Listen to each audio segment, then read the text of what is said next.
Good morning, dear viewers. We welcome you once again to this EduSat lecture.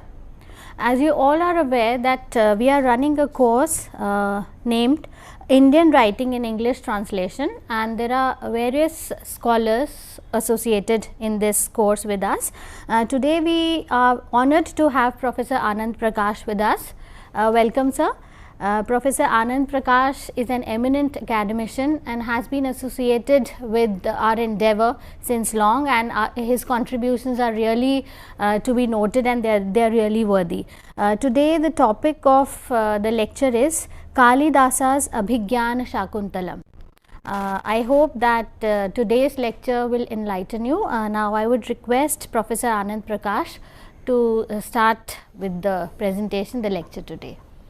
Thank you, Gitanjali, and welcome viewers. As has been announced by our able anchor, today's lecture is on Abhijnana sakuntalam. Because it's a Sanskrit word and it has become popular also, yet the spellings create a problem, because gya in Sanskrit is written in English, spelled in English as JN, because that's the root word there. But for our purposes, I think GH, GY would be as good, because this is how we pronounce the word in our daily conversation. So I decided to spell this word Abhijnan as Abhijnan, that is ABHIGYAN, rather than ABHIJNANA. That's the original Sanskrit spelling in English. Abhijnana sakuntalam is one of the perhaps the best known play from India. It's popular all over the world, and it's a play that earned the distinction to its writer Kalidas, Shakespeare of India. It's a very strange thing that a senior person, and senior by more than a century, is compared with somebody and is named after that person, because as all of us know, Shakespeare was in the late 16th, early 17th centuries. But then that's our way of paying tribute to people. And since we were a colony till the other day, till 1947, and we always looked up to the British as our mentors, guides, people who inspired us. Therefore, whatever is great there is supposed to be great in the colony also. So it's strange but understandable that Kalidas is called the Shakespeare of India. But that's no reflection on Shakespeare. In fact, my personal view is that Shakespeare, perhaps, arguably, one can say, the best author that humankind produced. He can be compared with the ancients, he can be compared with the writers in the medieval period, he can be compared with the contemporary periods, and I don't think any writer so far has excelled the vision and breadth of outlook of Shakespeare.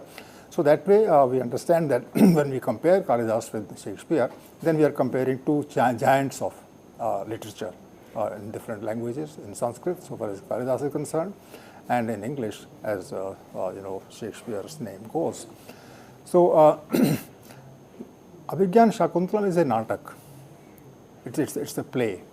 It's a piece of theatre, and this was played in Kalidas's own time.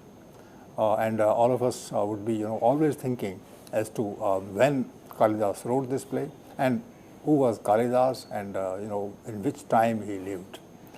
Once again, as in the case of other ancient writers, so in the case of Kalidas, there is no certainty about the date, about the time and the context. Even today, when so much set of such a great set of standards of judging things is available to us, we still can't locate Kalidas in a particular century. These days, we locate a person in the case of a year, in the case of a month. But in the case of ancient writers like Kalidas, even centuries don't matter. So one version is that of the information is that Kalidas lived somewhere in the pre-Christian era, in the centuries AD, and mention is made of 1st century, 2nd century, 3rd century BC. And then there are others who say that he was in the post-Christian era, or when the Christian era had begun, which means that he was in the AD, and therefore first, second, third century AD. So there is a span of 500-600 years when Kalidas would have been born and would have written these plays, and one of these plays is Abhijnana Shakuntalam. But there is a large number of scholars who say that Kalidas was in the post Christ era, and that he would be sometime in the second or third century AD, and he was somehow associated culturally and literarily from the point of literature with the Chandragupta II, Chandragupta Vikramaditya II, not the first, and therefore he would be somewhere in the 3rd century AD.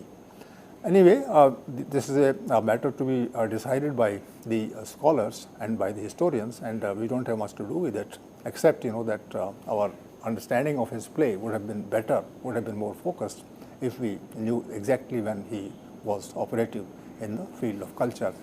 But then, since that information is not available, therefore we make do with whatever is believed, and whatever text is there in front of us. And the text is Abhijnana Shakuntalam,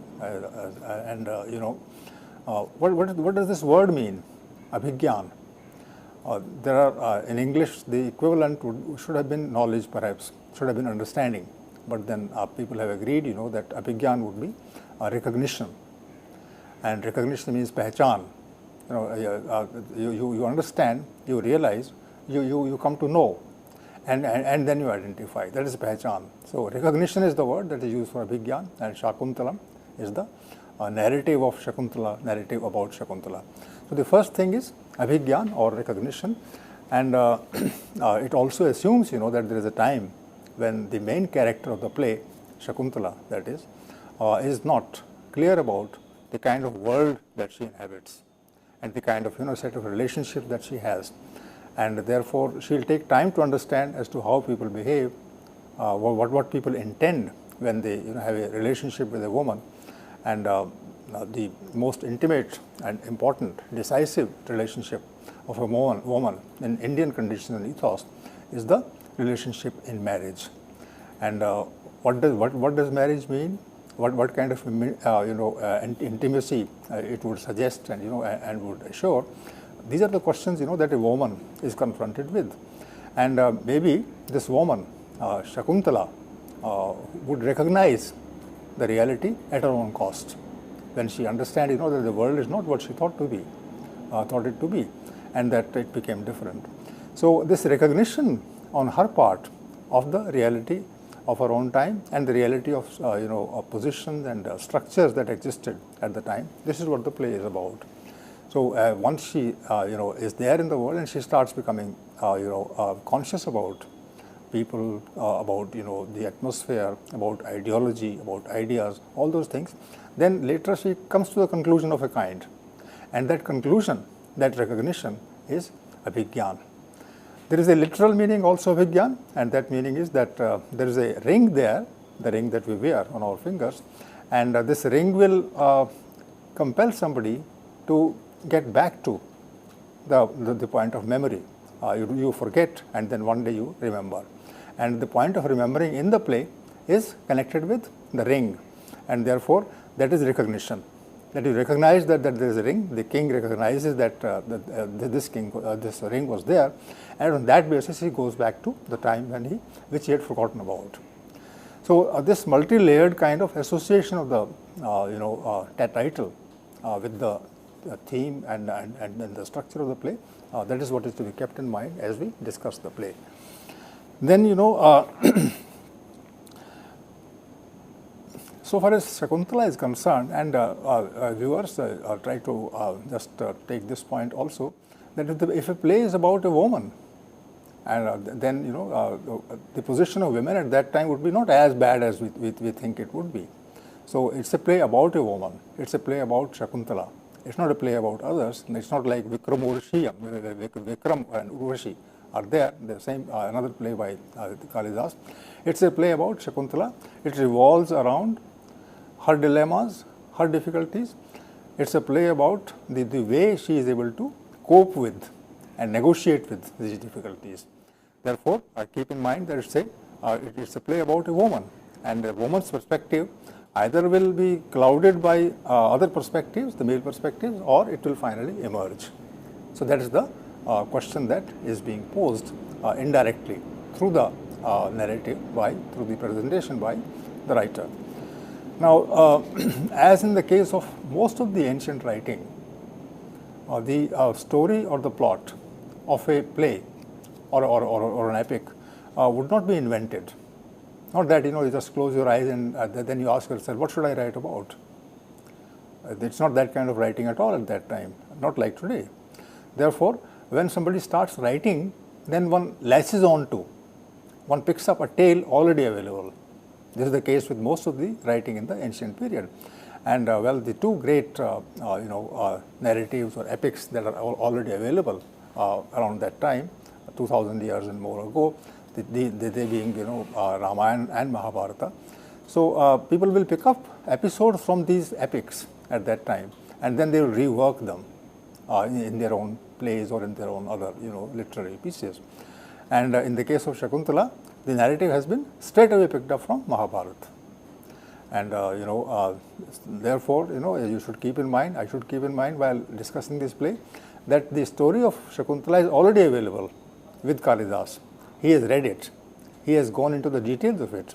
He has visualized, things that happen in the play here on the basis of what he read. He is interpreting that thing later. So Mahabharata will talk about Shakuntala, will talk about Dushyant, and will tell the whole story. But there will be a story in an epic, and when the story is an epic, then different other points are emphasized. But when there is a play, the play has to be of a certain length. It has to be 3 hours long on the stage, and the writer cuts out many things, and at the same time brings some other things into focus. And since the playwright is writing this particular play at a time when the story has been around for 400 or 500 years, therefore he will not present the story that was there in the original source. He will tell his own story, and that story he has heard, but then when he is telling, then in the telling, this will become his story, or it will become a new story. So this is the interesting fact. And let me right in the beginning tell you that Shakuntala, the woman who marries Dushyant in Mahabharata, is a very tough, a very strong woman. And when the king later on, after he has slept with her, he's married her, he has produced a baby with her, and the person is already there, she takes the son along with her and goes to meet Dushyant. And Dushyant refuses to recognize both the woman and the son, and he says he doesn't know. And of course he knows, but he says he doesn't know. And later on, when there is an intervention from elsewhere, and in those days, 2,500 years ago or so, or 2,000 years ago, the intervention would come not from any outer source. After all, Dushyant is a king, so the outer source has to be not on the earth, but somewhere else. It has to be somewhere among the gods. So gods will intervene. And when he hears the voice of God, or of a god, Indra for instance, Indra is a very powerful god at that time, he would say, okay, now he recognizes. That's a very funny part, that the person is not being true to himself. The person is telling the woman that he doesn't recognize her. And then, this Shakuntala in Mahabharata is a very strong woman, and she's very angry. And she says that how come this person doesn't recognize? So she starts arguing with him. So on one side you have a king, on the other side you have a woman, who is being neglected, and who is angry because of this. So she comes up. Shakuntala in Mahabharata comes up as a very strong woman, and there is a tussle. And later on, I would use the word today, without being any embarrassment, the king finally says, okay, I remembered her, I knew her, but I had to tell a lie, because otherwise, if I told everybody that this was my wife and this child that she was coming with was my child, so what would my own subjects think? He makes it very clear. But when God said, that you have to do it because you actually married, then I know, he says, that there is a godly sanction for me. And now I know that my position is respectable in society. controversially speaking, this kind of a dilemma in the Ramayana, Sita also faced. In the sense, that the man was embarrassed to accept, the protagonist was embarrassed, and he would not accept the woman as his wife, even though he had married her in full view, and she was the queen, and she was supposed to be the queen. But somebody raises a question that she has been away from her husband, and all those things, about it. And then, the wife has to pass through a test, and the test is through fire, and there she has to prove her chastity. There she has to prove her qualities and her loyalty. And then, of course, know the whole story. So, Shakuntala's case is more or less the same as that of this person, who's one of the protagonists in Ramayana. So, you can see the parallels going on. Ramayan's narrative would be available. Mahabharata narrative was available when Kalidas wrote. There's a gap of 400-500 years, and people have been discussing these things, or at least witnessing in their mind, and maybe sometimes when they talk, then they will be tackling this issue also in their neighborhood. And the story was quite popular. That's one version. So Kalidas has a version in front of him, and he's working on this version. And sometimes I have to say this right in the beginning as a matter of introduction, that when you write an epic, you're directly talking to the bigger audience. There is a singer, there's a company of singers, and they move around from one place to another. They go to the villages, and they sing poetry. And in poetry, they talk about all kinds of things. And when the audience is, an audience would be the common masses in the village, and they are singing, songs about old tales. And sometimes when the singer looks at people, they are excited and they are very happy, or they are smiling, or they are very angry. Then he starts, emphasizing certain points on his own, because he's getting now a good feedback from the audience. So the presentation in an epic becomes, totally excited, full of excitement and appealing, and therefore the person is, inspired to speak more and more. So when you speak more and more about a tale which is already popular, which means that you are adding something to it. So that is the epic.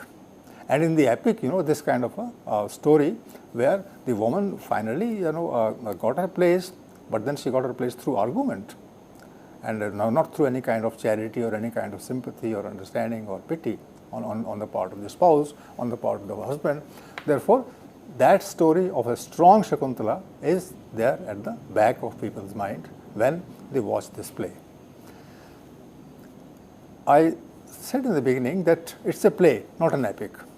And because it's a play, it's meant to be represented on the stage. And in those days when Kalidas would have written this, and when Kalidas would have staged it, or somebody else would have given him help to stage it, at that point of time, people did not have an access to the stage.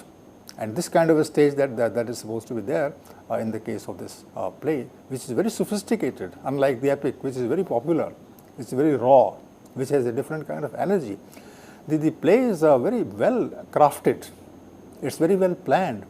There are speeches, that there are pauses, and there are certain, emphases and then these pauses and emphases that they point out to the people who are watching the play that they have to be, very evolved and intelligent and alert while watching the play in order to enjoy it.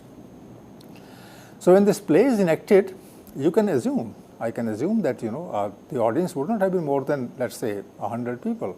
It would have been in a court, king's court. The king would be there. Maybe his queen also is there sitting next to him. And this play is being presented by a writer, by a theatre person through a natak, and then people enjoy. And because the high and mighty, the courtiers, it's a court play, would be sitting there, so the writer has to keep in mind the fact that he should not rub people on the wrong side. You should not make anybody angry and irritate.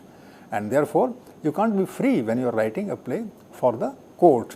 And Kalidas, the great writer, then observes all the norms of acceptability, all the norms of the right kind of appeal and the right kind of message, and therefore he will use the old material, but he will present a picture that appeals to and that endears itself to the audience which is watching it. So play that way is different. So what does Kalidas do in the play? Well, there is a king who is very powerful, He is known all over the world as its protector, and he protects the rishis and munis in their ashrams.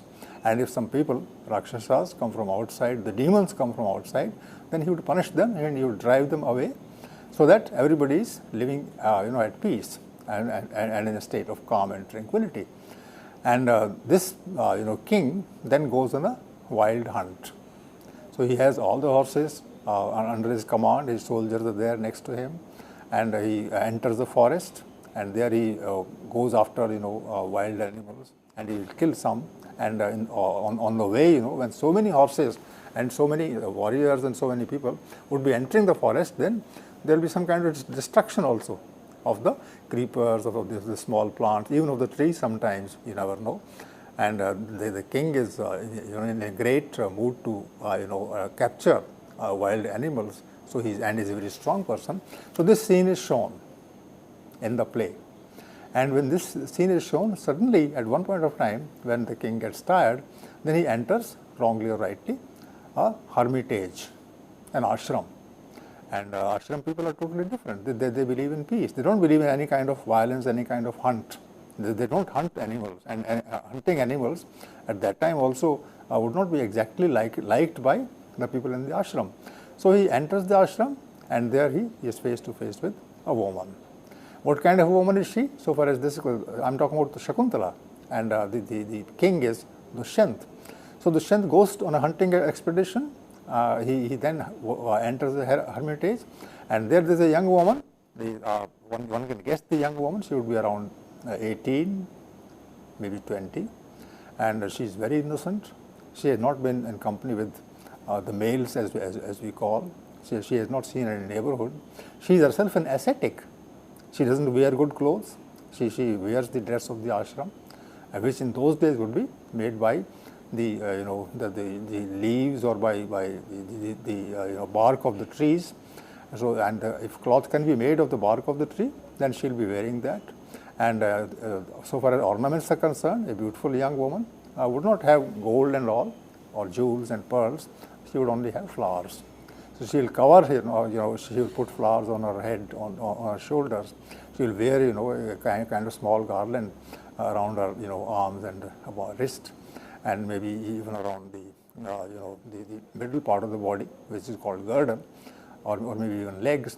And she is moving around in that kind of free state. And the king has seen this kind of beauty for the first time. And Kalidas is describing the beauty also at the physical level, that she is very attractive as a person. And he's talking about different parts of her body. And then he says that the king is totally enamored by her. And then, the woman also has seen this kind of a person for the first time in her life. So she also gets interested, has a kind of interest in him to find out who this person is and why he's looking at her so very, liking in such a manner and so much appealingly. So all this she understands and she knows, and a kind of awareness, a kind of awakening of the desires happen in her at that time. And the two fall in love. It's a kind of love at first sight, as we call it today. And then the king proposes them, that I should marry her, and at the same time he promises to her that he'll make her his queen. And he's on a hunting expedition, so when he goes away, then of course he will send people who will escort her from this place to the palace, and there she'll be with the queen. And then he has moments of intimacy with her, and she gets pregnant. And it is at it's just before that stage, after he has enjoyed her company, it's at that stage that he leaves the place. Did Shakuntala at that point of time take permission from her elders in the ashram, whether she should enter into a kind of relationship? This is a question that will be there in our mind, and it was the norm also. But Shakuntala was guided by the senior women of the ashram, and she was guided by her own friends and her father, supposed father, because the ashram's head is not her father, but she is called his daughter. There is another story regarding this, and Kalidas is making full use of it. Of course, this story is also there in the Mahabharata version, but here he is making full use of it. And he says, that it was she was the daughter of a couple who had a very strange kind of alliance. The the husband was the rishi, and he had to be dislodged from his exalted place, and therefore a nymph came, an apsara came from elsewhere, and it was from the Antapur of Indra. She came here, her name was Menka, and she distracted this great ascetic from his state of worship, and finally Shakuntala was born with the union of the rishi, the sage, and Menka. So one knows that Shakuntala has this kind of a mixed blood. She is the daughter of a nymph, an apsara, and also of a great saint from this world. So this history, is working for Kalidas much better than in the case of Mahabharata. So Kalidas is making full use of it. That after all, everybody knows that she is a half goddess, and she is the daughter of a goddess herself, or an apsara, and therefore she has those qualities. Now, this to be kept in mind, while when I'll be presenting this dilemma a little further, and I'll also give you some points about the text later, because the text will tell us all that I'm saying in the substantiated form. Thank you.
We were in the middle of this, that there was a kind of question that Kalidas was raising here, that Shakuntala would be half celestial and half this worldly, and that she had to go through all these dilemmas because gods had ordained it, and therefore the pain that she might be going through in the course of her relationship with Dushyant is a pain that is somehow ordained by gods, and therefore it's not pain at all. It's a kind of a difficulty that she's going through, and Kalidas is doing it in order to mix this play with romance, with pleasure, with entertainment.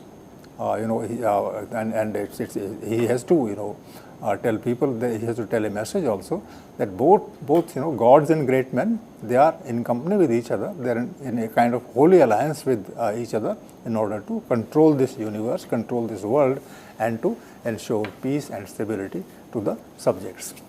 So this is the view that Kalidas is presenting in the play, and in the course of presenting, all these other issues are brought in, and some issues are contentious today.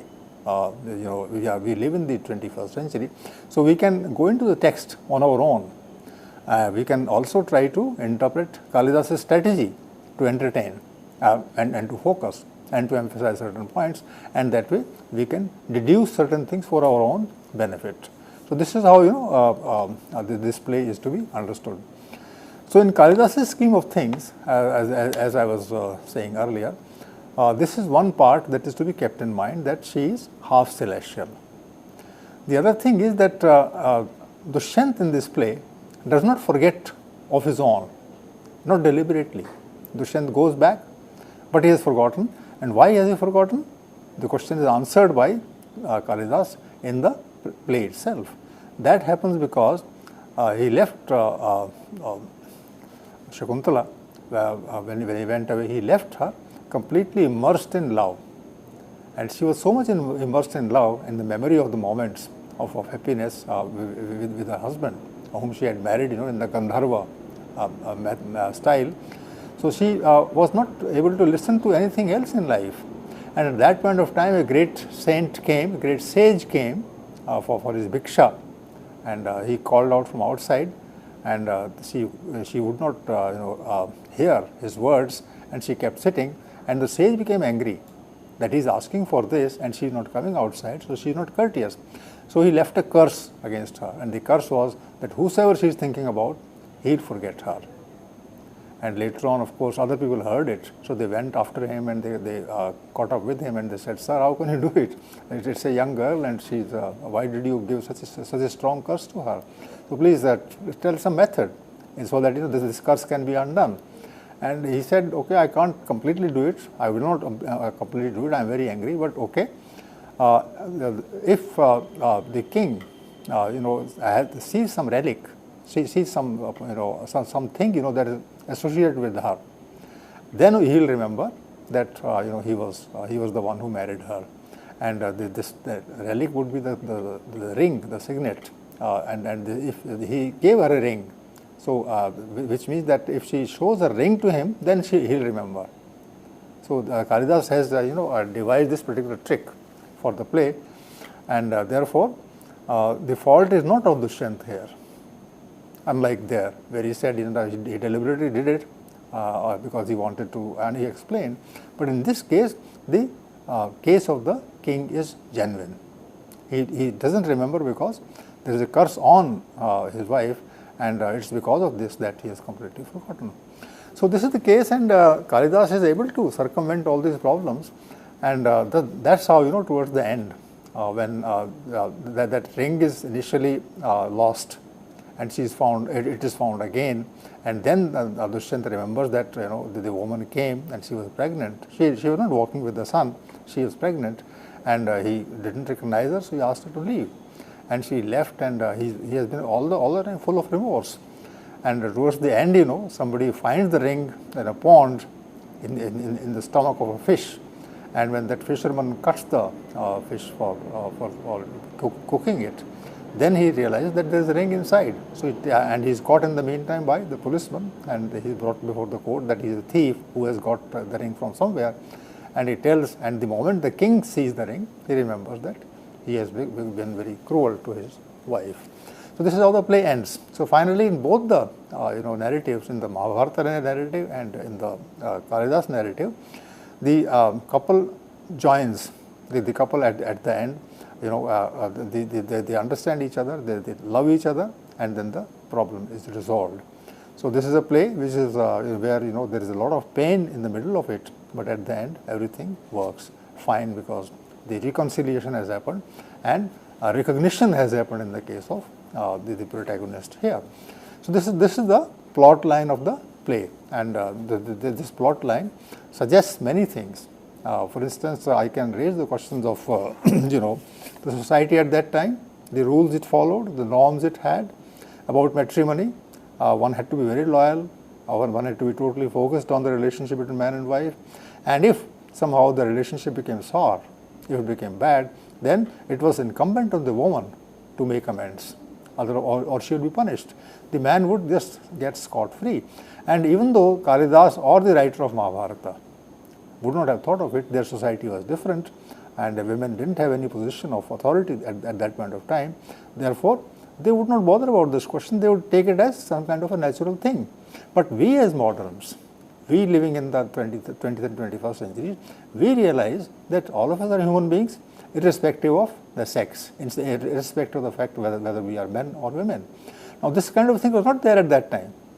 Therefore, in the text we have this question of society, social norms, social beliefs, social principles, and suddenly we become aware that we are not reading or watching a play associated with our own conditions. We are watching a play which was written earlier when society was of this kind. So these are the questions, that had to be raised for comparison and contrast. The other would be matrimony itself. That in matrimony, the woman has the second position, not the first position. She doesn't have any choice there. And men, in those days, could marry many women. Dushyant already had a number of women, and he says it openly to others. And it was accepted, that a man could marry more than one woman, and could be, he was expected to be, just to all. But then, at that point of time, the senior woman in the house would enjoy certain, authority, certain rights, which will not be available to the other women. So there was a kind of tussle between one woman and the other. If there are 4 or 5 women, then the most important is the one who is the senior. And what do I mean by importance? That's the woman is the patrani, let's say, the main, the main queen in the case of a king. Why is she called a patrani? What is so special about her? And this once again, this question is there in the case of Ramayana, and this question is there in the case of others also. And the reason was that the senior woman, her son would be the claimant to the throne. This also is there in the epic that I am talking about. This is also in the case of others. So women, when the king proposed at that point of time to a woman, or sent a message to a woman or to her father, that he wanted to marry her, then the father or the woman herself would ask, I'll marry you. Will you, if I produce a son, will that son be a claimant to the throne? So this question of, the son of a particular woman having a claim on the throne, this question is a part of matrimony. So matrimony is not just a relationship between two men and two human beings, a man and a woman, and that they remain together and they love each other and they enjoy each other's company. It's not that. It's a question of authority and power.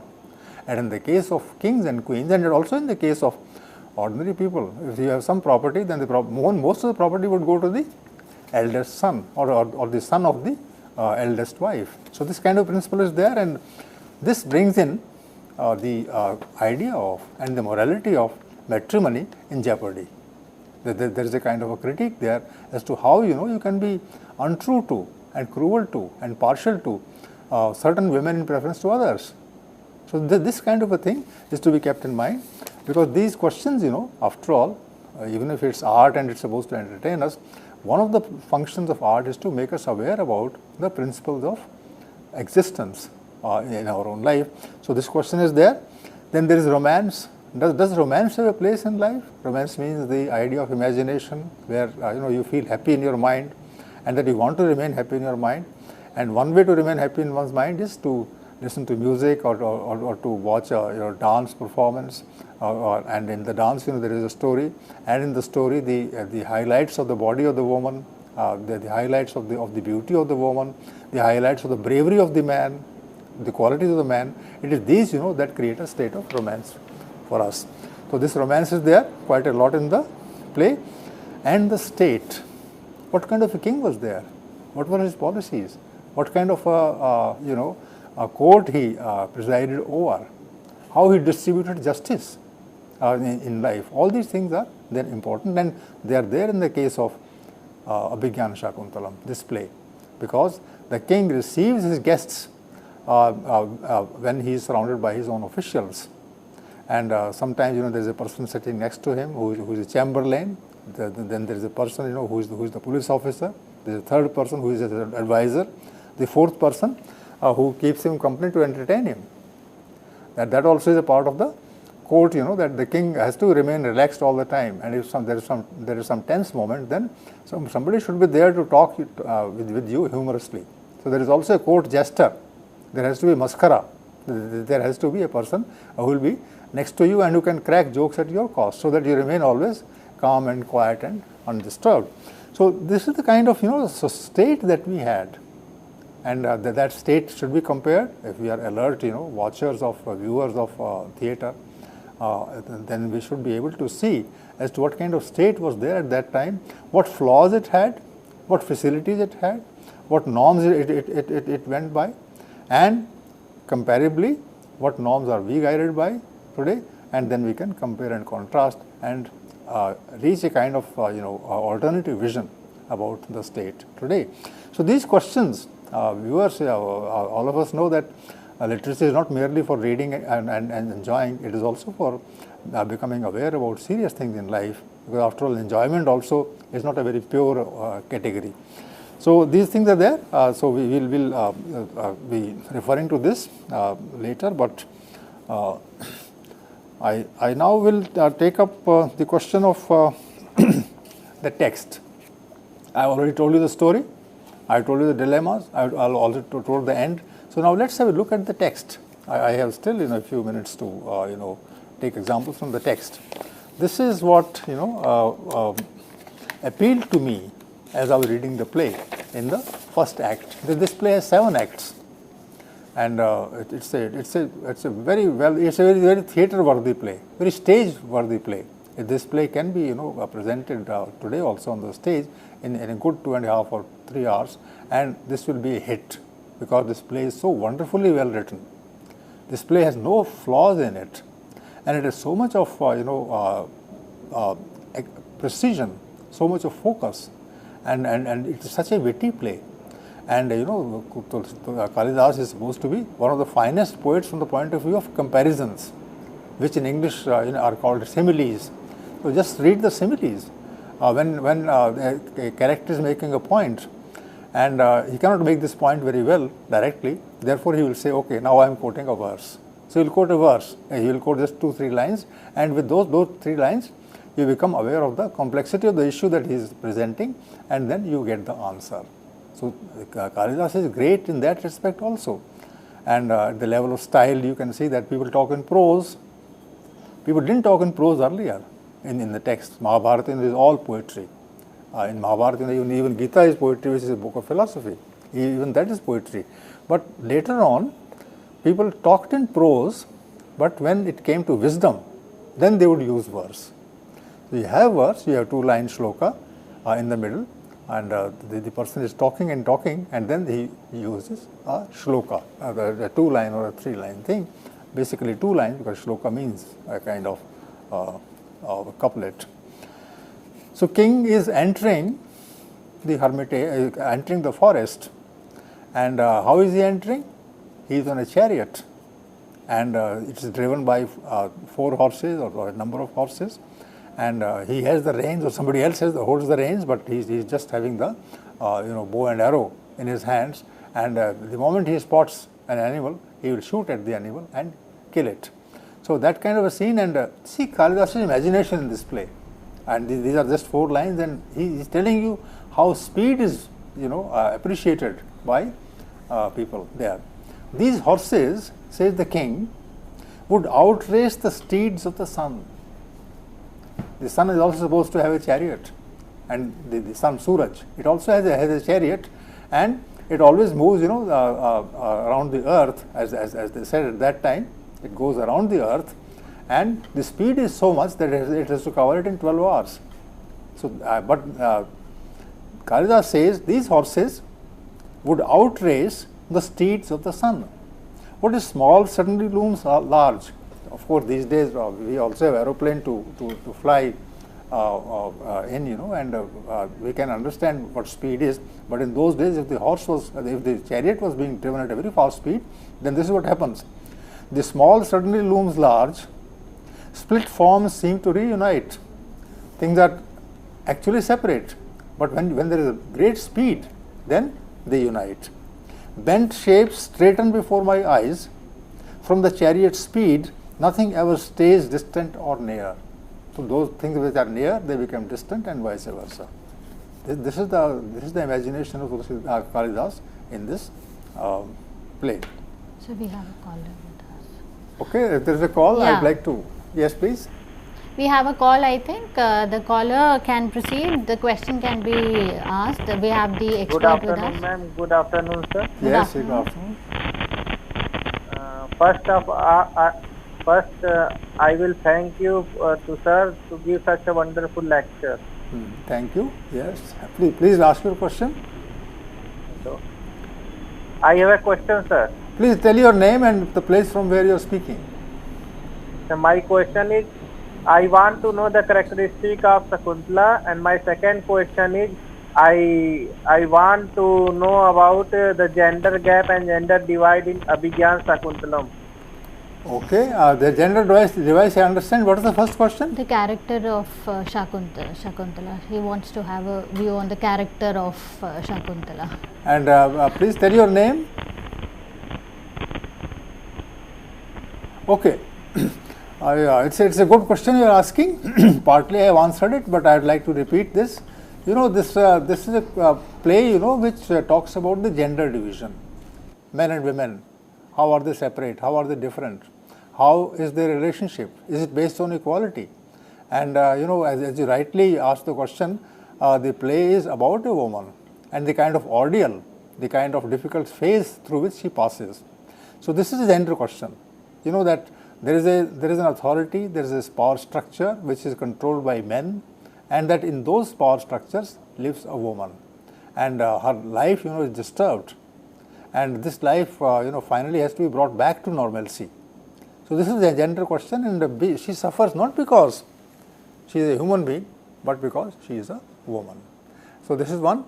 And secondly, so far as Shakuntala is concerned, she has her supporters, and her supporters are there in the ashram, and in the city there are people who will not sympathize with her. They will ridicule her, they will laugh at her, they will call her somebody, you know, who doesn't know etiquettes and all. But then you can see that she can, in those days, I am talking about those days, the person could straight away go and meet the king. And this person, this lady, this woman from the ashram who came, you know, assisted by her ashram mates, she came to the city, supposedly city at that time, and she went to the king. The king was you know, good enough to allow her inside, and she talked to him directly. So you know, there were men and women, and they could at that point of time talk to the king also.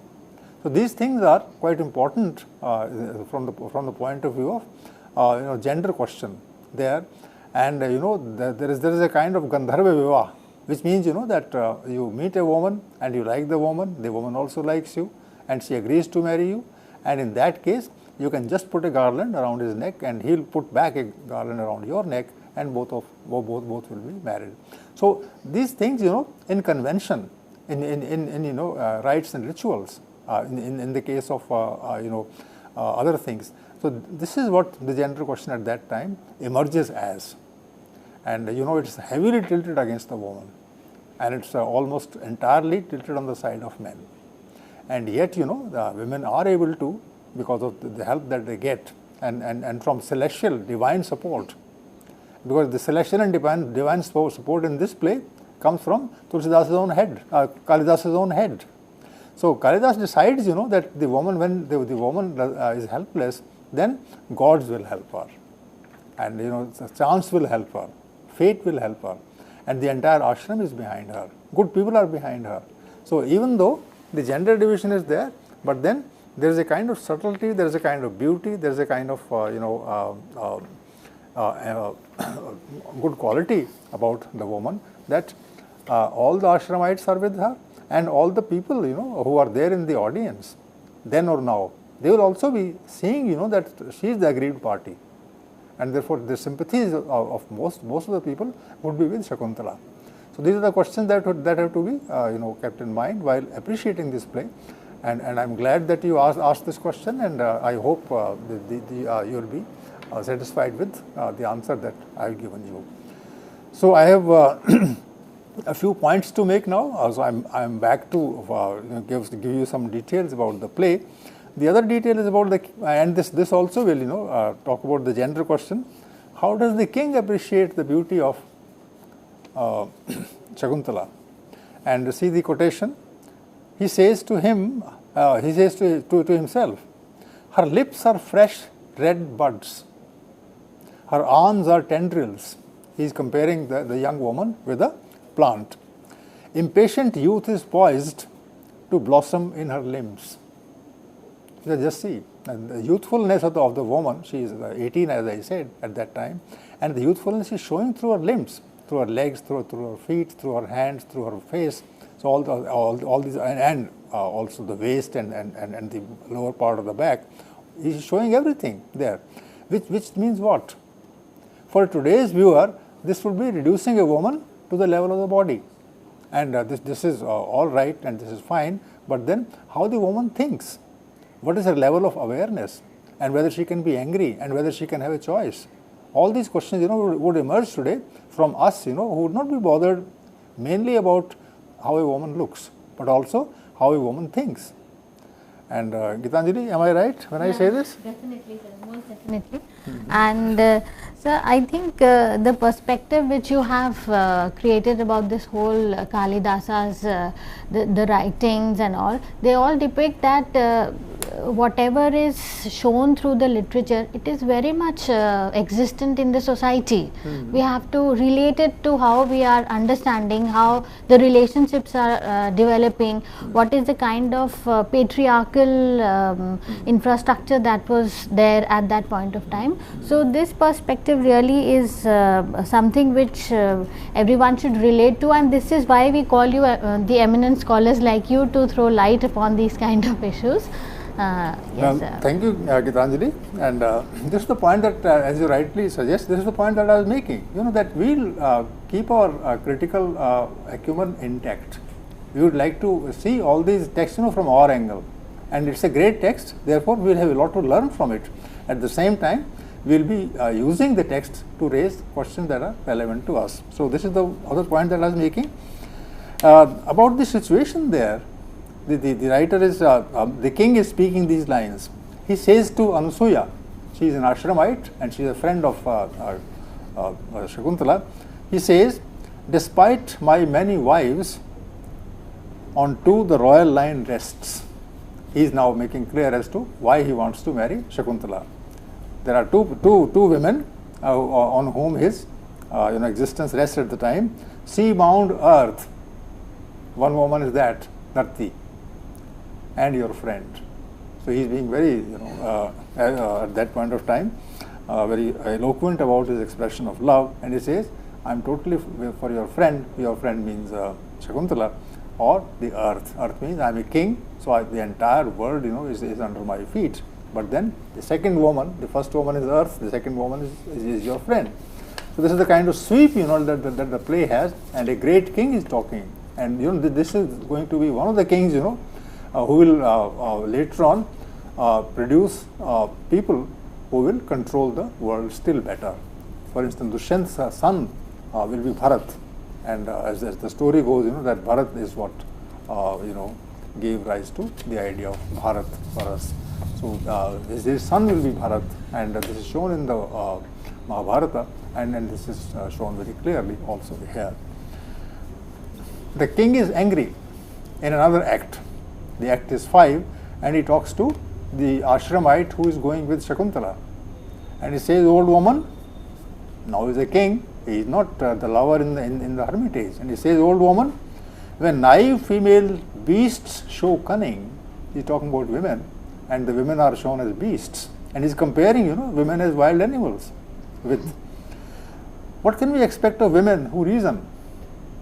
Either women don't speak, and when they speak, when they reason, then what do you expect? They are like animals. Don't cuckoos let other birds nurture their eggs and teach the chicks to fly? Cuckoos don't fulfill their own responsibilities towards their young ones. So they leave their nests next to the others. So other birds will look after them, and the cuckoo will be quite happy. So he is showing the cunningness of the women, and cunningness of women in comparison with the cunningness of the female of the bird there in the forest.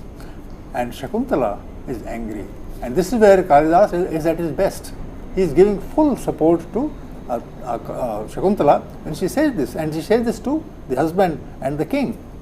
She says to him, evil man, you see everything distorted by your own ignoble heart. Who would want to imitate you now, hiding behind your show of justice, like a well overgrown with weeds? This is the kind of anger.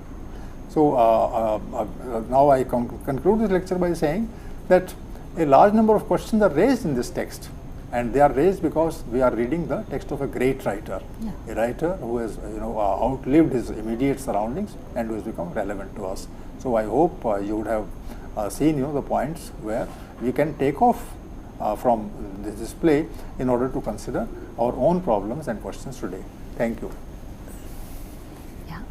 I thank you, sir, for such a nice and scholarly perspective on Kalidasa's Abhijnana Shakuntalam. I hope that the viewers must have enjoyed and they have had a new perspective thrown upon them. They can think on these lines, and this is really a very nice presentation and a very enlightening lecture from you, sir. Thank you so much. Tomorrow, viewers, we are going to meet you at the same time at 10, and we'll have the discussion on Ishma Chuktai's short stories, and we'll have another scholar with us, and the sir, definitely Professor Anand Prakash is going to lead the lecture for us. Thank you so much.